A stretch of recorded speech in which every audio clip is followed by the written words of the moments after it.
Dober večer, cenjeni gledalke, spoštovani gledalci. Moje ime je Aljuš Pertinač. Iz Rusije z ljubeznijo. Želim si, da bi bili pred zakonom vsi enaki, dahne naš Marjan, prvi med junaki, preden zajaha svojega sokola in Jankoviča štuporamo v Moskvo prepelje, mater vola. Ja, isti ptiči pač skup letijo. Dragi Marjan, želje so eno, realnost pa drugo. Pred zakonom po ustavi smo vsi enaki, da pa v resnici nismo, pa dokazuješ vsakodnevno kar sam. Drugače ne bi peljal Zorana Jankoviča, svojega političnega očeta, v Moskvo, ampak bi mu zabičal v jeziku, ki ga oba prav dobro razumeta, vrati pare. Vi pa gledate tretjo oddajo tretje sezone na TV3, Resnica boli, komentarji še bolj in smrt sovražnemu govoru, svoboda narodu.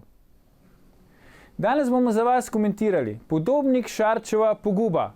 Zakaj se Marjan Šarec boji Marjana Podobnika in ne upa sprejeti njegovega povabila na ljudski dvoboj? In še Tonin v sredino, Alenka na čistino. Zakaj Marjan Šarec ne upa zamenjati Alenke Bratušek z Matejem Toninom? Vse o aktualnem dogajanju na slovenski politični sceni nam bosta povedala naša stalna komentatorja. Dr. Boštjan Marko Turk in Marko Pavlišič. Toplo pozdravljena. Dobro večer. Fanta, predlagam, da začnemo na polno, tako kot smo navajeni, tako da bi si kar pogledali video, v katerem Marjan Podobnik poziva premierja Marjana Šarca na pravi ljudski dvoboj. Poglejmo. Tudi obžalujem, da se predsednik vlade na nek način izogiba soočenju. Jaz bi rekel, on bi mogel biti pogumen, je zdaj na soočenje na to vprašanje. Upravičujem, gospod Podobnik, vam je že kaj odgovoril na tis, vi ste ga na nek tak viteški dvoboj, ne, pač v bistvu bolj ljudski viteški dvoboj ste ga nekako povabili, ne, tako bi malo spominjal na Martina Krpana pa Brdavsa, kaj, 3 neke discipline ste mu ponudili, ne, oranje s traktorjem, košnja z koso, pa kaj še?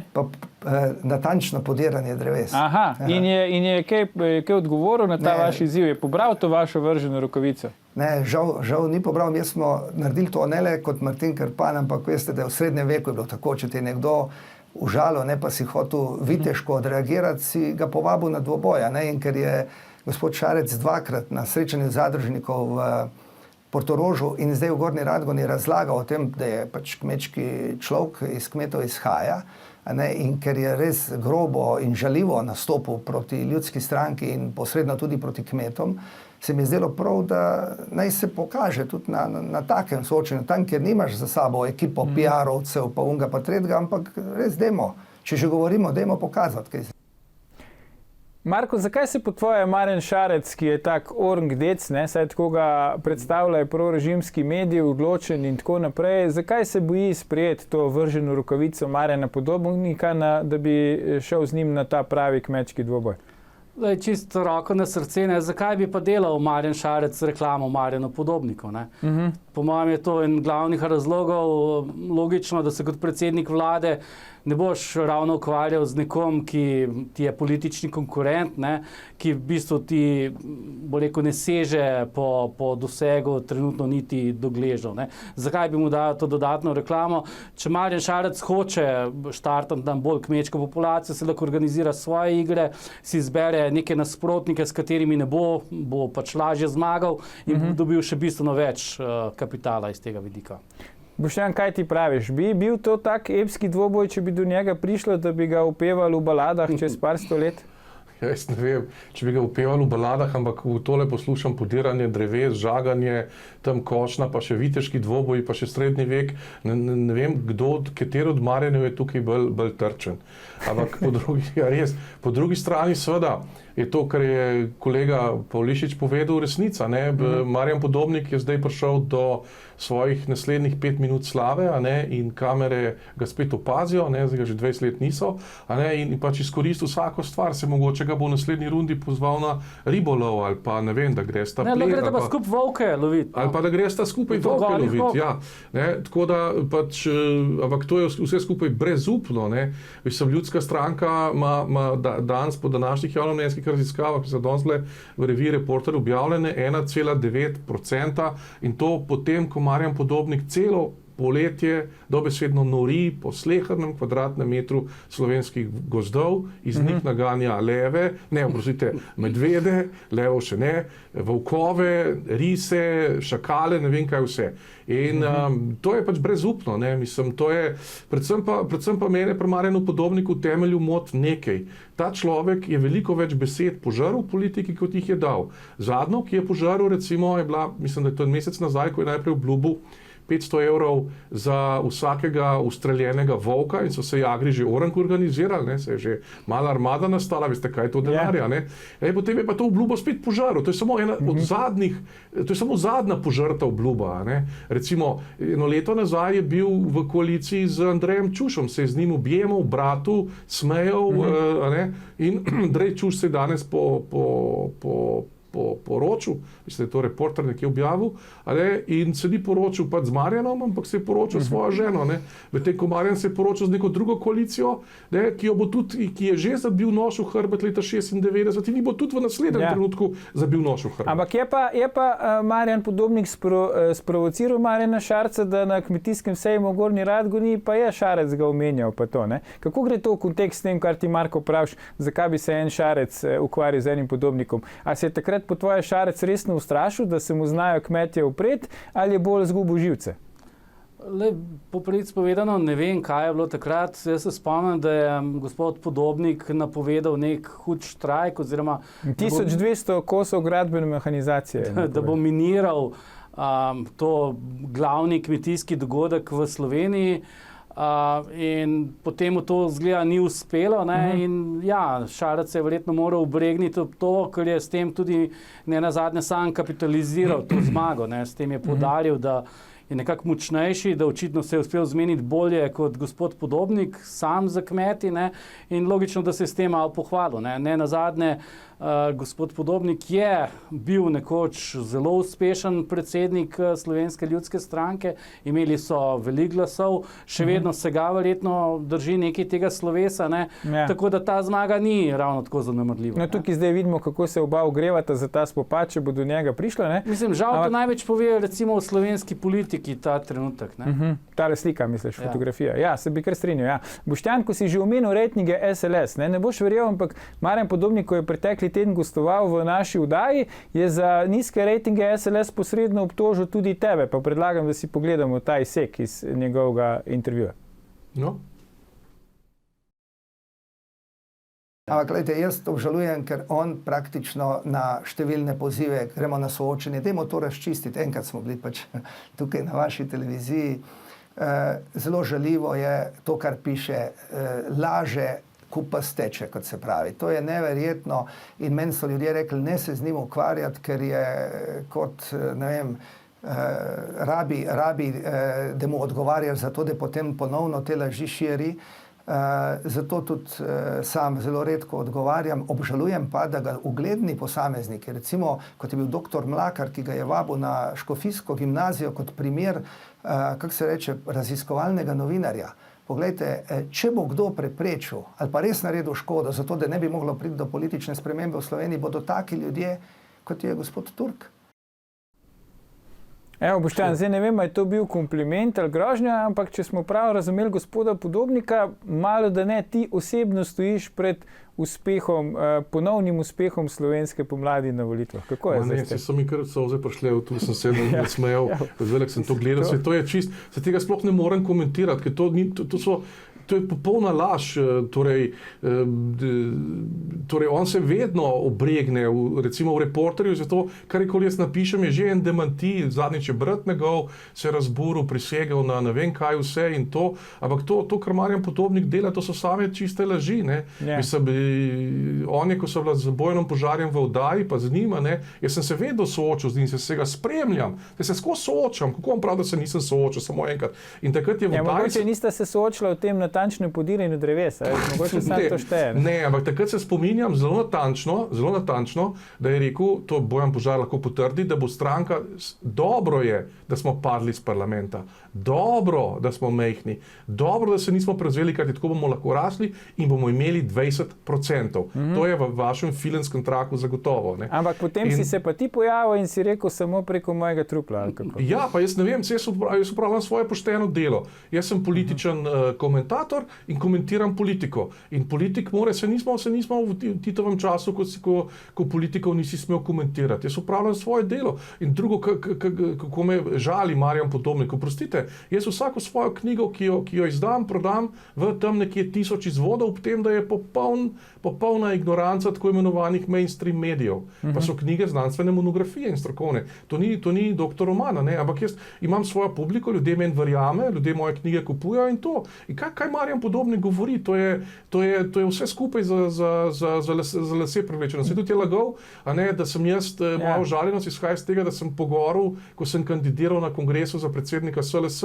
Jaz nikoli nisem kandidiral za nobenega predsednika, niti najmanj za SLS in na nobenem kongresu, niti najmanj na kongresu SLS.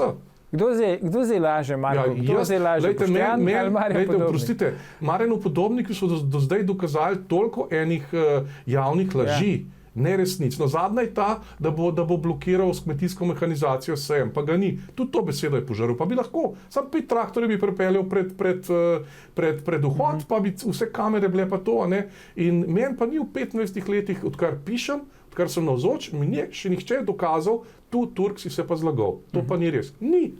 Mislim, jaz lahko gospodu Turku sem čestitam, ne? Ker očitno, če je on tisti edini človek, ki preprečuje SLS-u in gospodu Podobniku, misliš, da je Boštjana, tam zraven tebe vdaje. Da zmaga na volitvah, če to je edini človek, potem pač ima očitno zelo velik vpliv, ne? Jaz lahko samo čestitam. Ja, pa ga ima v resnici, ali si zdaj bil malo ironičen? Ne, nimam ga, mislim. Jaz povedal, da nimam. Boštjan, da Marko pove. Ti si že povedal, da ga nimaš. Jaz bi rekel, da verjetno ima gospod Podobnik tukaj malenkost mnenje, pač izrojeno mnenje in išče neke razloge za težave, ki jih ne zna sam drugače rešiti. Kire pa so te težave, Marko, ki bi jih morali rešiti? Če ni problem v Boštjanu, če smo to zdaj absolvirali. SLS kot tak targetira na nek političen prostor, ki se mu reče slovenska podeželje. Jaz verjamem, da ta prostor obstaja, vendar gospod Podobnik prav gotovo ni prava oseba, da bi tukaj lahko postavil neko zgodbo. Ne nazadnje, on, ko je šel ven iz vlade, se je zmenil za mesto direktorja v Telekomu, na to je imel neko zgodbo z nekimi piščanci. Skratka, gospod Podobnik ni nekdo, ki se lahko prodaja kot neko nedolžno jagenček in zdaj iz tega gradi neko novo politično zgodbo. Kdo pa bi bil po vaje potem ta prava oseba, ki bi lahko združil slovensko podeželje in ga popeljal do zmage na volitvah? Jaz bi tukaj glasoval za žal preminulega gospoda Omana.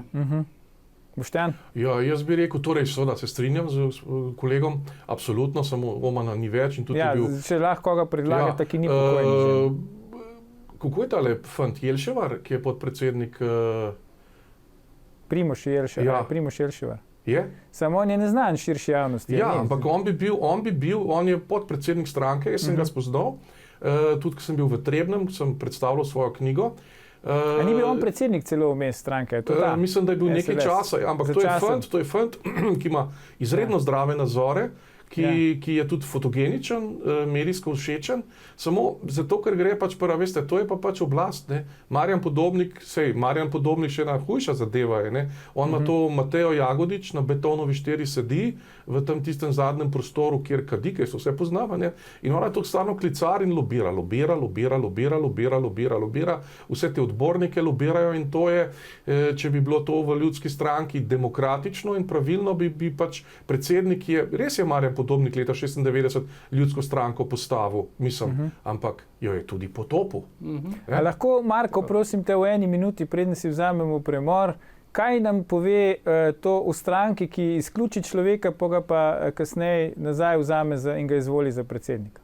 Namreč SLS je izključila Marjana Podobnika, zdaj bo Marjan Podobnik predsednik SLS. Lej, težko je v resnici to komentirati. Kaže se, da pač dejansko ne vejo, kaj bi radi dosegli, ne? Oziroma trudijo se in vlečejo napačne poteze in potem pač, jaz bom rekel, za SLS morda Marjan Podobnik sploh ni slaba izbira, ker vprašanje, če imajo kaj boljšega, ne? On je že pokazal svoje, zdaj kakršenkoli nov človek se mora pa postaviti, izgleda iz nule, ne? In zdaj, a ga bojo uspeli najti ali ne, oziroma kdo bi se upal prevzeti ta podjem, ne vem, to je na njih. Prav, kaj ti praviš, Boštjan, kjera patologija je močnejša? Ja, mislim, ne, jaz se stranke? strinjam, samo problem SLS-a je to, ker oni so imeli, ne, če mi to pogledamo njihovo zgodovino, 15 predsednikov. Ja, sem zdaj zelo na hitro to in problem je toliko enih različnih frakcij, toliko enega tega, ampak jaz mislim, da se to stranko nima smisla ukvarjati, zato ker konstantno beleži 2%, če je prišel ta šef, oziroma prijatelj šefa Udbe zvezne, v Evropski parlament, je to zato, ker je Krško mu dalo preferenčne glasove. Ja. Drugače pa ta stranka sama ne šteje več kot 2% in se s tako stranko nima smisla ukvarjati. Prav, si bomo vzeli zdaj krajši premor, ampak ne nam ujiti gledalci, se vrnemo po oglasih, ko nadaljujemo s komentiranjem, ali pomik Tonina v sredino naganja Alenko Bratušek na čistino. Ostanite.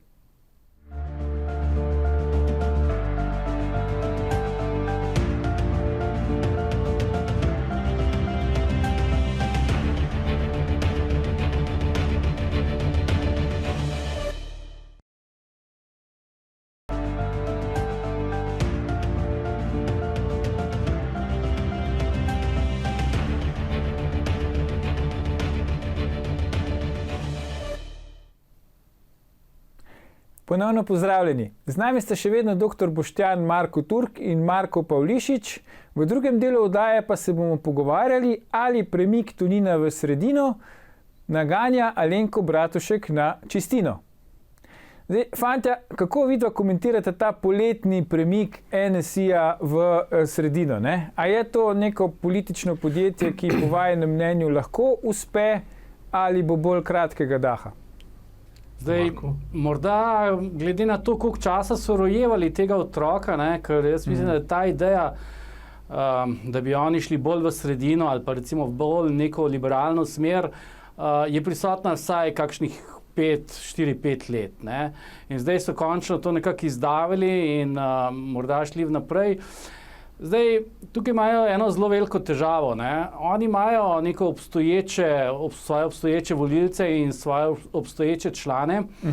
In tukaj je zelo vprašanje, ali bojo oni to idejo, ki so jo zelo jasno povedali, da si želijo na sredino, ali bojo uspeli to skomunicirati ustrezno navzven in ali bojo ljudje to verjeli. Ne. V prvi vrsti njihovi trenutni člani in potem še vsi novi volilci. Jaz si kar težko predstavljam, da bi neki njihovi privrženci, ki so do zdaj recimo fanatično postavljali plakate, lepili plakate, agitirali za njih, ne, in zagovarjali bo neko tiste vrednote, zdaj pa to enako počeli z neko enakim fanatizmom, ne, še naprej. Ne.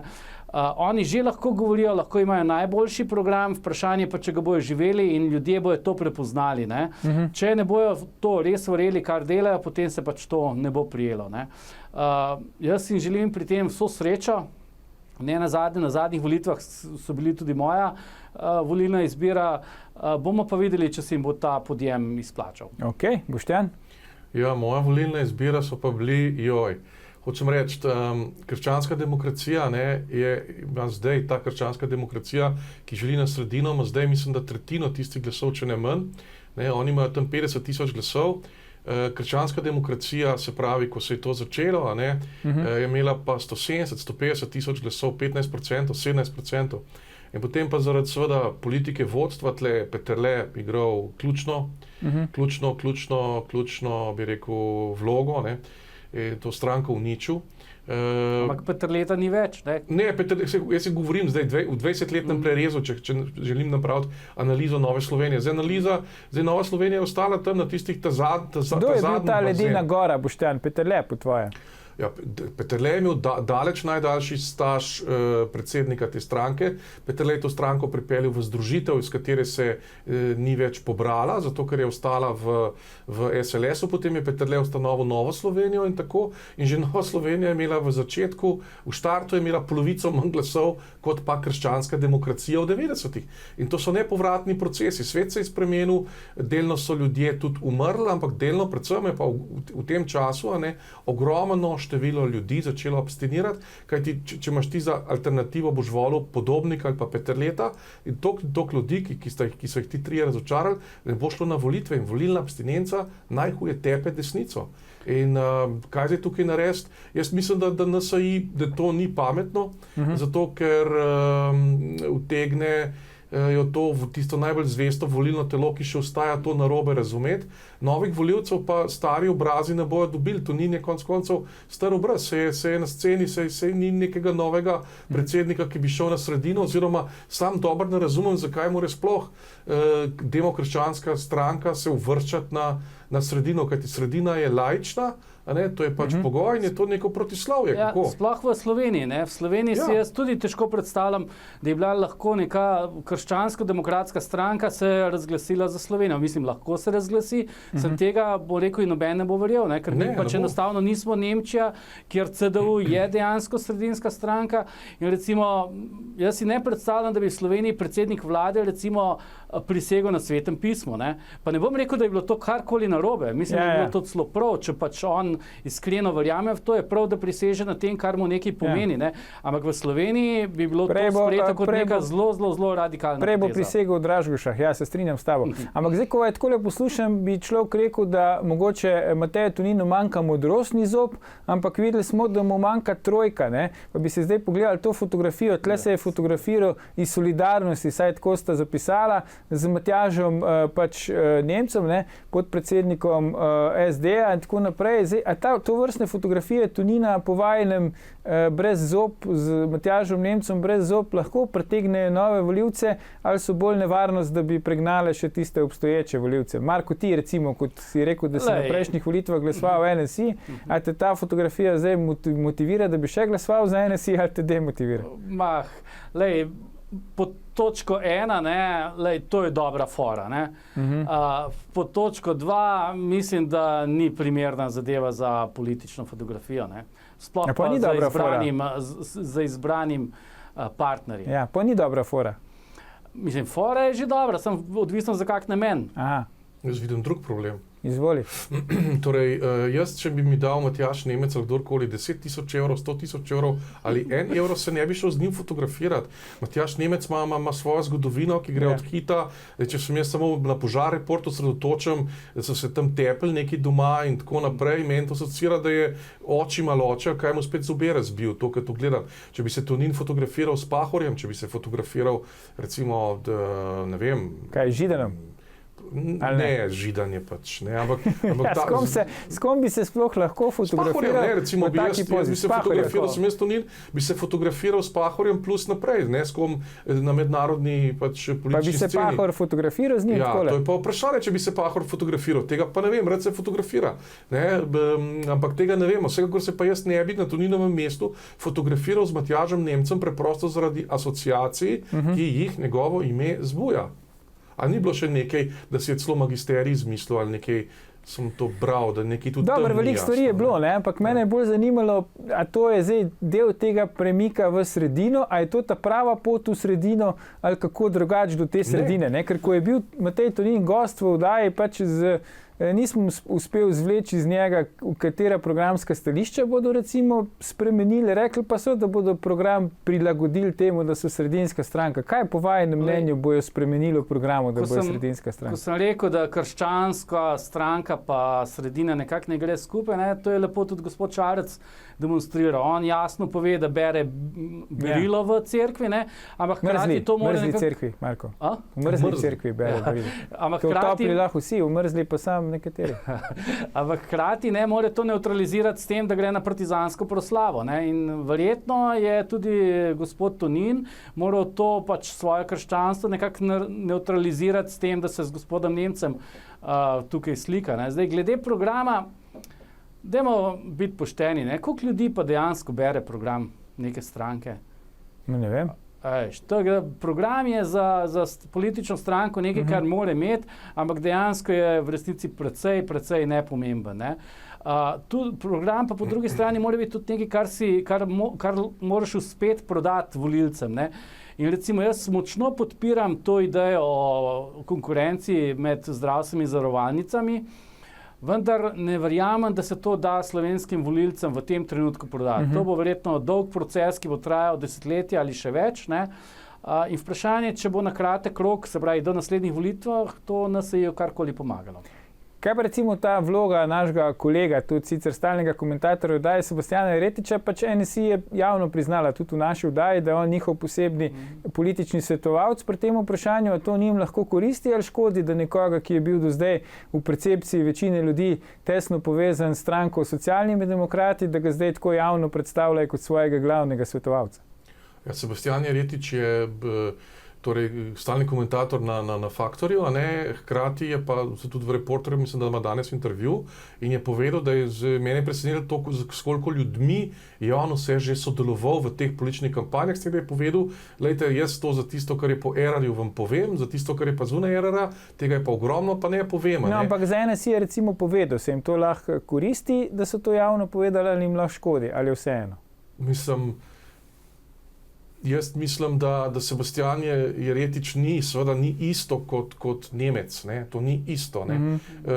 To ne bo imelo nobenega vpliva, je pa ta njihova, še enkrat pravim, oni računajo zdaj na ostanek, to so zdaj v bistvu najtrši del volilne baze, ki ga še imajo in ta je zelo občutljiv. Jaz na njihovem mestu teh premikov ne bi delal. Ne? Oni veliko lažje bi recimo pobrali kakšen glas Janezu Janši oziroma volilcem SDS-a, kot pa volilcem Matjaža Nemca ali pa nekim sredinskim volivcem, ker je pač ideja krščanske demokracije, tako kot je kolega Marko rekel, pač nezdružljiva v Sloveniji z idejo sredine in sredinskega laicizma. Je pač nezdružljiva. Gospod Jeretič je nedvomno strokovnjak. Ja. Po mojem lahko zelo dobro svetuje NSI, vprašanje pa je, če so oni to sposobni akceptirati in upoštevati. In tukaj ni samo gospod Tonin, to je celoten svet stranke. In zdaj, če so med njimi posamezniki, ki dvomijo v gospoda Jeretiča ravno zaradi njegove preteklosti, če ta dvom obstaja, potem bojo njegove nasvete zelo težko upoštevali. Ne? In iz tega vidika to zna biti kar problem. Ne? Drugo, kar me je pa recimo zmotilo v tistem pogovoru zadnjič, je pa, da so izključili nekako tuje svetovalce, češ, da te ne poznajo dovolj slovenske specifike. Ne? Hkrati so se pa zgovarjali na to, da želijo biti podobni CDU ali pa avstrijskim krščanskim demokratom. Ne? Ja, če želiš biti njim podoben, potem vzemi tudi njihove strokovnjake. Ne? Morda je pa čas, da v Sloveniji presežemo te slovenske posebnosti, ne? Ker to je v bistvu pot naprej. Če bomo te slovenske posebnosti non-stop vlekli naprej, pač potem ne bomo nikoli nič spremenili. Ne? Dobro, predlagam, da se zdaj premaknemo od Mateja Tonina k Alenki Bratušek. Ne? Alenka Bratušek nekako že odkar je v vladi pač Marjana Šarca, tako in drugače preko svoje stranke, katere predsednica je, so istoimenske in tudi kot ministrica za infrastrukturo ima blazne težave. Ne? Zdaj je pač sicer ampak smeji se pa lepo, ne? Ja, smeji se pa lepo. Tudi na tej fotografiji, ki jo je zbrala TV Slovenija, s katero je oplemenitila njeno izjavo iz zadnje tiskovne konference, na kateri se je Alenka Bratušek branila pred očitki, ne, da politično kadruje in da posega v kadrovske postopke podjetij v državni lasti, je dala neko izjavo, ki so jo pač na TV Slovenija, na državni televiziji izbrali kot izjavo dneva, ne, namreč kako ona seka lovke in bo še naprej sekala lovke. Zdaj, Boštjan, ko gledaš to fotografijo, ne, kakšne in katere lovke po tvoje seka Alenka Bratušek? Ja, ne, to morate razumeti. To je pač jezik, ki ga uporablja tranzicijska levica, vsi, ki so iz partijske šole išli. To je jezik v jeziku, se pravi, to, kar je delo Kučana. Ne? Tisto, kar ona govori, pomeni nasprotje od tega, na to, kar se nanaša. Ko ona govori, da bo sekala lovke, vse te lovke razumejo, da se jim ne bo nič zgodilo. Ne? To je tako, kot ko Kučan govori, danes so dovoljene sanje, jutri je nov dan. Točno smo vedeli, kaj je s tem mislil. Vi, kar sanjate, so to samosvojili, ne boste se. In tako naprej. To je tak poseben jezik, ki ga pač obvladajo, sedaj jezik, ki bi moral biti zakonsko sankcioniran in pregnan z javne scene, zato ker s takim jezikom ne moreš z javnostjo komunicirati. Ampak Kučan je to skozi komuniciral in to je pač ista šola, to je Kučanova šola, Alenka Bratušek. Saj so sedeli skupaj, pa prepevali Bandera Rosa, pa še Evropa je banda lopovska. Marko, kako je zdaj s tem? Se Stojan Petrič kaj trese, ko ima Alenka Bratušek to vrstne tiskovne konference, ali se ne? Besede so poceni, štejejo dejanja. Jaz mislim, da ministrico za infrastrukturo nimamo zato, da se bo ukvarjala z hobotnicami in z ostalim morskim življenjem. Pa bi mogla kandidirati za komisarja, če dobimo resor za ribištvo, recimo. Tako, tist bi šlo bolj skupaj, Ministrico za infrastrukturo imamo zato, da bomo dobili drugo cev Karavanškega predora. Ministrico za infrastrukturo imamo zato, da bomo dobili ta drugi tir končno. In tukaj se pa zadeve kar nekako zapletajo. Zdaj, če bomo hkrati dobili oboje, pa še bo neko hobotnico brez lovk, bom jaz zelo vesel. Bo pa moralo kmalu biti na vseh teh 3 točkah kaj očitnega, ker če ne bomo pa res ostali samo pri besedah. Ampak kjer hobotnice to povaja in ona seka to? Neka namišljena hobotnica? Ne, ona seka, torej kar bi pa ona res rada sekala, so pa tisti novinari, ki to spravljajo do ljudi. To pa ona misli, to je bilo pa fino posekati, da je mir. Pa se to je popolno protislovje. Njo je postavila globoka država za to, da je omogoča velike posle, pa ne bo ona zdaj šla sekati tistega, ki jo je postavil. Se jo lahko odstavijo v enem samem trenutku. Ja. Pa ni bila to v bistvu samo edina izjava, druga izjava je bila pa, da so tam mislim, da v energetiki fantje, ki kradejo in da bo zdaj tega počasi konc. Zdaj, če kdo krade, je treba to sankcionirati. In to se sankcionira na sodišču in te ljudje potem končajo v zaporu. Zdaj upam, da bojo kmalu te besede prišli v dejanja in da bomo končno videli te rezultate. Ampak signali niso najboljši, Marko. Če pogledamo Damira Topolka, njega so odstavili že februarja, saj Dnevnik je o tem pisal, potem so ga dejansko odstavili avgusta, ampak odstavila ga je tako Alenka Bratušek, da je zdaj namestnik vršilke dolžnosti svoje prejšnje funkcije. Se pravi, resnic ga ni odstavila. To sekanje lovk je nekako bolj iz te grške mitologije. Boštjan, se pravi, sekaš eno lovko, pa 3 nove zrastejo. Ne, to je treba razumeti kot jezik v jeziku. Če smo Damirja Topolka odstavili, to pomeni, da smo ga še više postavili. Tako treba razumeti. In to se je zgodilo. Pri Damirju Topolku je to eklatantno. Se je to primerov, za katere pa sploh ne vemo. Jaz sem prepričan, da Alenka Bratušek ne bo nobene lovke odsekala, oziroma v trenutku, ko bi poskušala kakšno lovko odsekati, ne bi jo pač njo odsekala. Rekel, njo je zelo težko odsekati, ker potem vlada pade. Ampak res plade, Marko. Marjan Šarec ima dosti glasov, tudi brez Alenke Bratušek, z Levice skrb 47, Resnici na ljubo, Marjan Šarec na raj več nobenega glasu. On je predsednik vlade in tudi proračun načeloma ne rabi biti sprejet, bo je pač bilo financiranje po 12 in tako lahko pridejo do konca mandata. Zakaj je potem po tvoje trpi? Zakaj je po vajino trpi, če pa vidimo, tu ne more niti več tega skrivati, da mu gre zelo na živce. Vse vprašanje, kdo ne gre Marjanu Šarcu na živce, mi trije gotovo tudi, ampak vseeno Alenko Bratušek mora saj enkrat na teden na sejah vlade gledati in tudi s temi svojimi potezami mu verjetno ne dviguje ratinga. Zakaj po vajinem mnenju on sploh trpi še v vladi? Ja, ampak on res ne rabi več glasov, vendar če mu začnejo ministri odpadati, mora imenovati nove. Za imenovanje novih pa potrebuje glasove.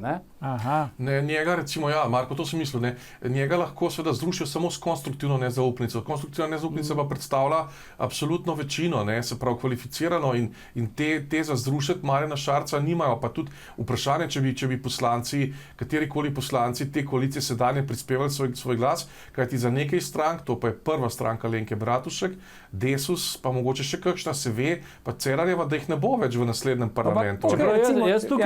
To je suicidna poteza, ki bi jo vsak poslanec naredil, ko bi to vlado zrušil. Samo jaz tukaj glede tega pa gospe Bratušek ne bi podcenjeval. Ona je bila že v bistvu na 2 volitvah na tem, da pač ne pride v parlament, pa obakrat je uspelo. Ne, Tako da tukaj vsaka je čast. Zadnjič ni. Ja, sej, ampak Ne, osebno Marko, ni. zadnjič ni, Osebno zato ji ker ni, ja. ona ni bila izvoljena. No, Samo ni se bila to- ona, ja. je bila pa Stranka pa stranka. je, Stranka je bila, ona ne, tako To je kot en Erjavec. izmed paradoksov slovenskega Ja. političnega sistema. Ne stranka, ki nosi njeno ime, je prišla v parlament, ona pa ne. Ja, Ampak, okay. Ne, to sem mislil. Ne, recimo, če ima Marjan Šarec brez Saba, brez Alenke Bratušek 47 glasov z Levico, pa če recimo Levica kdaj zahinal, ne, ima še vedno NSI Tonina v rezervi, ne, ki ponuja roko sodelovanja pri projektnem sodelovanju z vlado, da ne govorimo o Zmagom Jelinčiču Plemenitem, ki je zmerom peto kolo v prtljažniku. Ne. Se pravi, No, pa še nekaj, če bi šlo za vitalne interese države, sem prepričan, da bi tudi opozicija dala kakšen glas. Mislim, Če bi šlo za vitalne interese države, Ja, ne? to. Tako kot je recimo opozicija glasovala, mislim, da skupaj za to, z SMC, za ta privatno šolstvo. a ne bi, Marko, po tvoje pač Marjan Šarec dokazal to svojo prislovično odločnost in to, da bo prekinil s starimi vzorci, če bi recimo pač pokazal Alenki Bratušek vrata, ne bi s tem sporočil simbolno, da pač te old boysi, da je globoki državi odklenka. Zakaj tega ne naredi? A ne sme, a ne upa, ali je kaj treba? ampak glej, resnici na ljubo je v tej vladi še marsikdo še bolj, bo rekel, star v politiki, starejši v politiki in pripadnik globoke države. Ne? Tako da bi imel potem tega dela še kar precej, da bi to Pa dobro, do nekje konca, začne, ne? Ja, nikoli začne, zakaj bi ravno pri njej, recimo. Pa je ne želim tukaj braniti, ne, Ja. ampak ne vem, ne vem, zakaj bi pač to začel pri njej, ne, zakaj ne bi recimo pri gospodu Pikalu, ne, Ja, ne vem. ki recimo je Pikalo efektivno, mu je dal Pikalo jasno ustavo, ja. nalogo, da mora rešiti ta Ja. problem za odločbo ustavnega sodišča, pa je padel na celi črti. Ne. No, ampak ni videti, da bi Marjanu Šarcu Pikalo šel preveč na živce. Ne? Pri Alenki Bratušek pa vidimo praktično ne mine teden, da se ne bi zapletla v neko afero, z tudi Ne. Pa to materialnimi je tudi, če posledicami, smem- tudi za projekte, ki so Ja. nekako koalicijski projekti, recimo tretja razvojna os, si rekel Karavanški tunel, drugi tir in tako naprej. Se pravi, kmalu bo morala kaj pokazati, če ne pa tudi on ne bo imel Ne, izbire. on- A pa ona ne noge, bo bo je to nikoli- noge, ona- Marko? Bo pokazala noge, pa bo dovolj, ali bo treba še kaj drugega? Glej, Ne, ne tle še bom nekaj, zakaj komentiral. gre Šarcu ona na živce, ne? Zato Ja. ker gre v veliki večini Slovencev na živce, ker je kombinacija, mislim, njeno javno nastopanje, njena javna dejanja zbujajo vtis, da gre za eno ogromno gos, ki pa je vedno sebe definira kot najbolj pametno, najbolj zaslužno, najbolj sposobno, najlepšo, s najlepšimi nogami, z ne vem čem, ampak kako si ti pisal, Aljuš, analizo Alenke Bratušek, se to ni samo njeno javno delovanje ne odraža gosi, ampak odraža kriminal. Veste, ta ženska hkrati je pa prepričana, da je najbolj pametna, najbolj moralna, najbolj in to je samo nekaj, kar se sploh ne bi smel pojaviti v neki resni državi na vrhu. Se zato vas sprašujem, to, kar si zdaj naštel, Boštjan, plus to, da ni nobena skrivnost, ne, da Marjan Šarec pač v ženskah nima naravno najvišjega Ja, mnenja. to je Ne. tudi, ja. Baba je žaba, žaba pa človek ni. ja, Ne. ja. In zdaj, če to vse skombiniramo in prislovično pač neprijeten značaj Alenke Bratušek, ne, o katerem smo že govorili, vse te tri stvari in tam je Marjan, ki je nujno ne potrebuje ali pa je sploh ne potrebuje, pa jo še zmerom tolerira. Fante, ampak če vam Pa vržem zdaj eno blamaže. kost zagloda tukaj, ne? Jaj. Šibke moške je strah močnih žensk. Pa ona ni močna ženska, Marko. Ona je močna ženska samo v blamažah. Jaz sem bil prepričan, da se je tisto zaslišanje 5 let nazaj v Evropski komisiji odvijalo v angleščini. Kaki? Odvijalo se je v slovenščini. Ja. Ni bil jezik problem. Ne, Ni bil to jaz sem bil intervju prepričan, na da je bil CNN, jezik Boštjan. problem. Ne, odvijalo se je v slovenščini Ni bil intervju in, na tam, CNN, in je ne. imela najboljše konsekutivne prevajalce in tam ni znala spraviti skupaj nič. Zakaj? Zato, ker nič v glavi nima. Kaj pa ima? Vse, če berem analizo Aljuša Pertinača, njeno bi rekel, biografijo, ne, to je ena stvar, je bolj katastrofalna od druge. Dobro, ampak kaj napovedujete, recimo počasi gremo v koncu oddaje, Marko, kaj ti napoveduješ? Bo dočakala konc mandata te vlade ali ne bo? Na ministrskem mestu. Če moram dati na tehtnico Ja. gospoda Šarca in gospod Bratušek, Mislim, da Vemo, kaj bo tehnica pokazala. Ne? Mislim, da ima vseeno nekdo od njiju več v glavi in med nogami. Ne? In to... Madonna, zdaj si pa že zelo na spolzek teren si zašel. Ne? Ja. In ker nimamo danes magistra Romana Vodeba v oddaji, se bom dr. Boštjanu Marku Turku in Marku Pavlišiču zahvalil za komentarje. V današnji oddaji gledalke in gledalci, to je bil ljudsko-sredinski 316. faktor na TV3. Glejte nas v živo tudi jutri, ko bomo komentirali Zorana Jankovića in njegovo družinsko ekonomijo. Predvsem pa ne pozabite, ni vseeno, kdo kaj reče.